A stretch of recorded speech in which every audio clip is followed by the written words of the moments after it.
Madam President, Mr. Secretary General, Excellencies, Heads of State and Government, distinguished delegates. The chaos that shadows our world is a reminder that we cannot afford the luxury of inaction. We will have been consumed by our differences had there been no community such as this to remind us that we are one human family. Even in our darkest hours, we have refused to be broken. This community was born from the ashes of despair, a vehicle for order, and for the shared assurance that we could not afford to falter again. Our belief in this community is not a posture of moral superiority, but an undying faith in the redemption of humanity. It is, therefore, with profound humility that I stand before you today as Vice President of the Federal Republic of Nigeria on behalf of President Bola Ahmed Tinubu to renew this pledge on behalf of my country. Madam President, Nigeria joins the Committee of Nations in congratulating you on your election as the President of the General Assembly for the 88th session, and assure you of our unalloyed support during your tenure. I commend your predecessor, my brother, His Excellency Philemon Yang, and the Secretary General, His Excellency Antonio Guterres, for their outstanding stewardship and unifying leadership during these extraordinary times. This anniversary must not be a sentimental retreat into nostalgia. It must be a moment of truth, a pause to measure where we have stumbled and how we might have done better in turning our values into action that meets the demands of today. We are here to deliver a world of peace and development where the respect for human rights is paramount. We must recalibrate the delicate balance between our roles as sovereign governments and our duties as collective partners to renew multilateralism in a world that has evolved far beyond what it was in 1945. The pace of change across borders is a force without pause. It manifests in the tools of technology, in the movements of information and finance, in the corrosive ideologies that preach violence and division, in the gathering storm of the climate emergency, and in the tide of irregular migration. We must own this process of change. When we speak of nuclear disarmament, the proliferation of small weapons, Security Council reform, fair access to trade and finance, and the conflicts and human suffering across the world, we must recognize the truth. These are stains on our collective humanity. For all our careful diplomatic language, the slow pace of progress on these hardy perennials of the UN General Assembly debate has led some to look away from the multilateral model. Some years ago, I noticed a shift at this gathering. Key events were beginning to take place outside this hall, and the most sought-after voices were no longer heads of state. These are indeed troubling times. Nigeria remains firmly convinced of the merits of multilateralism. But to sustain that conviction, we must show that existing structures are not set in stone. We must make real change, change that works, and change that is seen to work. If we fail, the direction of travel is already predictable. We are here to strengthen the prospects for peace, development, and human rights. Madam President, I want to make 4 points today to outline how we can do this. 1, Nigeria must have a permanent seat at the UN Security Council. This should take place. This should take place as part of a wider process of institutional reform. 2, we need urgent action to promote sovereign debt relief and access to trade and financing. 3, countries that host minerals must benefit from those minerals. And 4th, the digital divide must close. As our friend, the Secretary General, has said, AI must stand for Africa included. On my first point, the United Nations will recover its relevance only when it reflects the world as it is, not as it was. Nigeria's journey tells this story with clarity. When the UN was founded, we were a colony of 20 million people, absent from the tables where decisions about our fate were taken. Today, we are a sovereign nation of 236 million people, projected to be the third most populous country in the world, with one of the youngest and most dynamic populations on earth, a stabilizing force in regional security, and a consistent partner in global peacemaking. Our case for permanent seat at the Security Council is a demand for fairness, for representation, and for reform that restores credibility to the very institution upon which the hope of multilateralism rests. This is why Nigeria stands firmly behind the UN-80 initiative of the UN Secretary General and the resolution adopted by this Assembly on 18 July 2025, a bold step to reform the wider United Nations system for greater relevance, efficiency, and effectiveness in the face of unprecedented financial strain.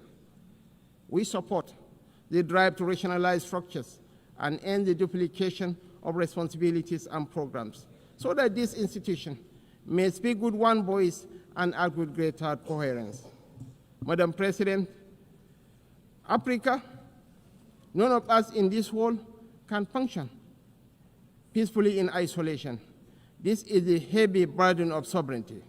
Sovereignty is a covenant of shared responsibility, a recognition that our survival is bound to the survival of others. To live up to this charge, we must work hand in hand with our neighbors and partners. We must follow the trails of weapons, of money, and of people. For these forces, too often driven by faceless non-state actors, ignite the fires of conflict across our region. Madam President, Nigeria's soldiers and civilians carry a proud legacy. They have participated in 51 out of 60 United Nations peacekeeping operations since our independence in 1960. We have stood with our partners in Africa to resolve conflicts, and we continue that commitment today through the Multinational Joint Task Force. At home, we confront the scourge of insurgency with resolve. From this long and difficult struggle with violent extremism, one truth stands clear. Military tactics may win battles measured in months and years, but in wars that span generations, it is values and ideas that deliver the ultimate victory. We are despised by terrorists because we choose tolerance over tyranny. Their ambition is to divide us and to poison our humanity with a toxic rhetoric of hate. Our difference is the distance between shadow and light, between despair and hope, between the ruin of anarchy and the promise of order. We do not only fight wars, we pit and shelter the innocent victims of war.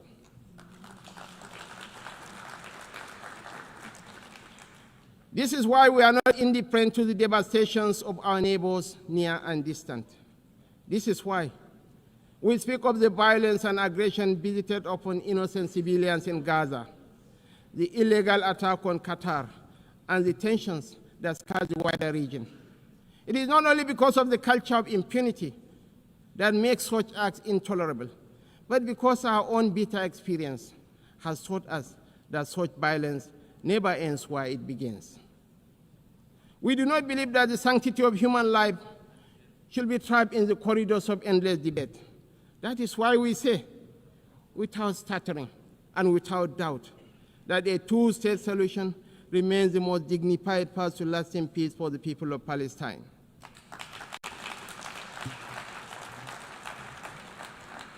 For too long, this community has borne the weight of moral conflict. For too long, we have been caught in the crossfire of violence that offends the conscience of humanity. We come not as partisans, but as peacemakers. We come as brothers and sisters of a shared wall, a wall that must never reduce the right to live into the currency of devious politics. The people of Palestine are not collateral damage in a civilization searching for order. They are human beings, equal in worth, entitled to the same freedoms and dignities that the rest of us take for granted. We want to make the choice crystal clear. Civilized values over fear. Civilized values over vengeance. Civilized values over bloodshed. we show the opportunities that peace brings, just as the extremists hope to drive apart rival communities and different religions. We work through multilateral platforms within the rule of law to build the consensus and support that makes this immensely difficult and dangerous task that much easier. This is how we deny our enemies the space they crave to fuel tension and despair. It is our experience that this offers the best, perhaps only hope for peace, reconciliation, and victory for the civilized values of a shared humanity. Nigeria is a diverse country, also recognizes the variable geometry of democracy in different forms and speeds.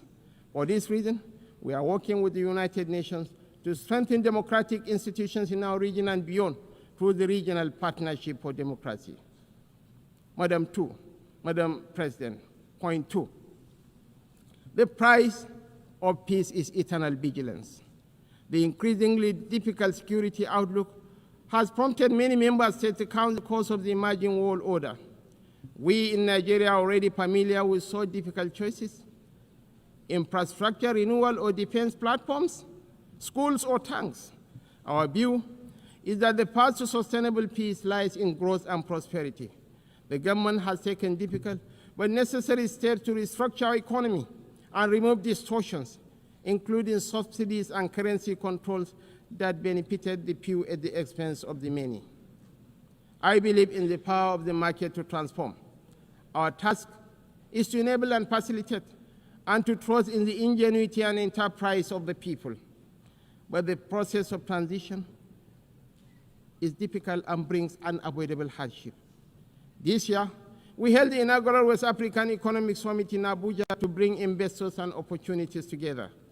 The results far exceeded our expectations and are a clear indication of what innovation can deliver. It is in that same spirit of dynamic review that I invite the United Nations to re-examine the best use of scarce resources. One critical area is climate change. It is not an abstract issue about an indeterminate fate to be settled at some distant point in the future. It is not even solely an environmental issue. It is about national, regional, and international security. It is about irregular migration. Truly, this is an everyone issue. We are all stakeholders, and we are all beneficiaries of the best outcomes. Madam President, this is why relevant ministers have been instructed to work with the UN to make the best use of climate funds. We believe there are huge shared dividends to accrue from increased support for education, for resilient housing, for access to technology and financing to allow vulnerable communities to thrive, to become part of solutions rather than problems. Nigeria and Africa have made significant strides in recent years to put our affairs in order.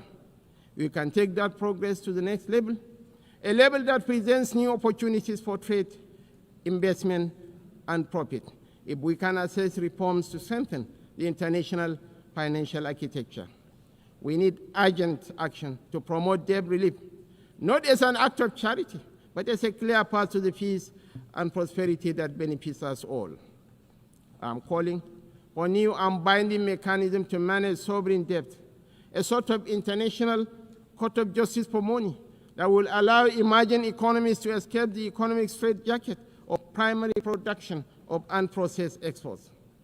It has been over 4 decades since the Lagos Plan of Action outlined a route away from debt and dependence that highlighted opportunities that today should still be explored for local added value for processing and manufacturing in everything from agriculture to solid minerals and petrochemicals.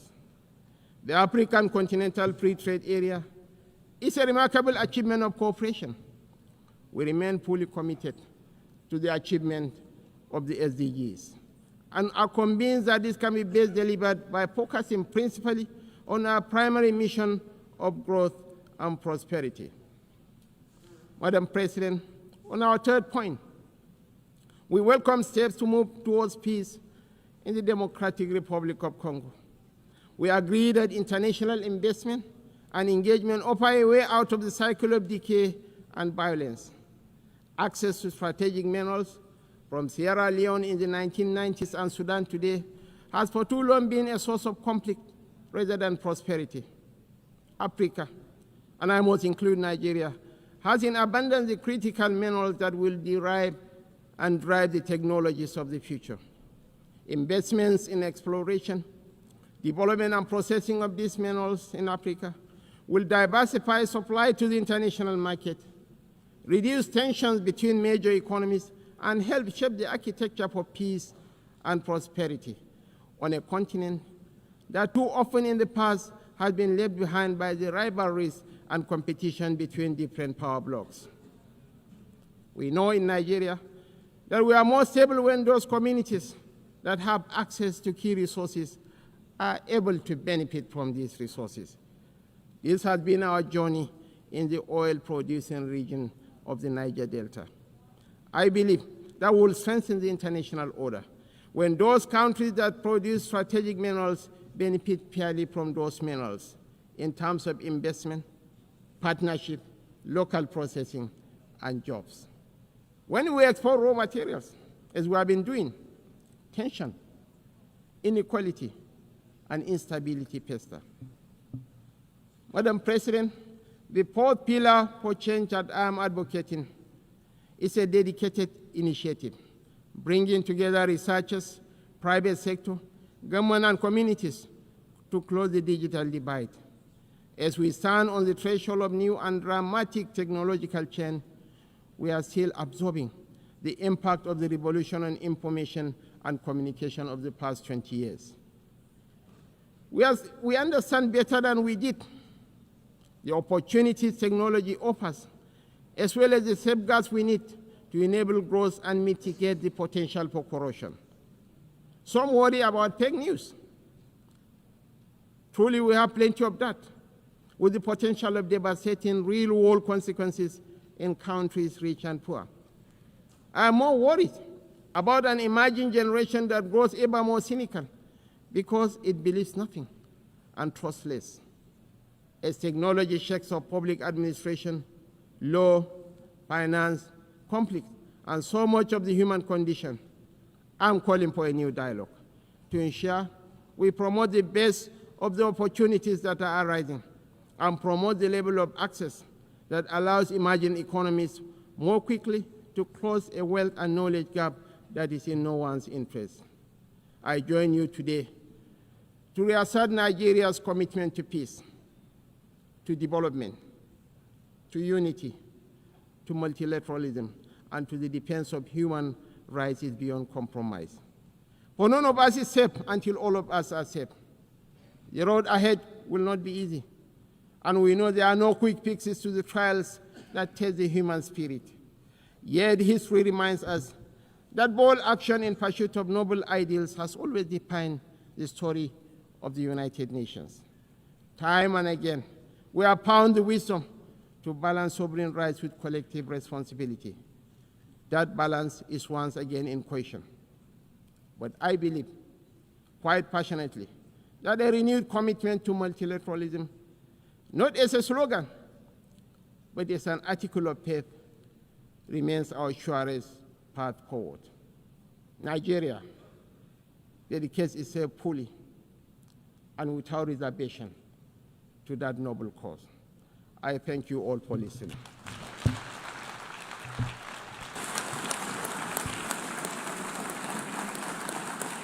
On behalf of the Assembly, I wish to thank the Vice President of the Federal Republic of Nigeria.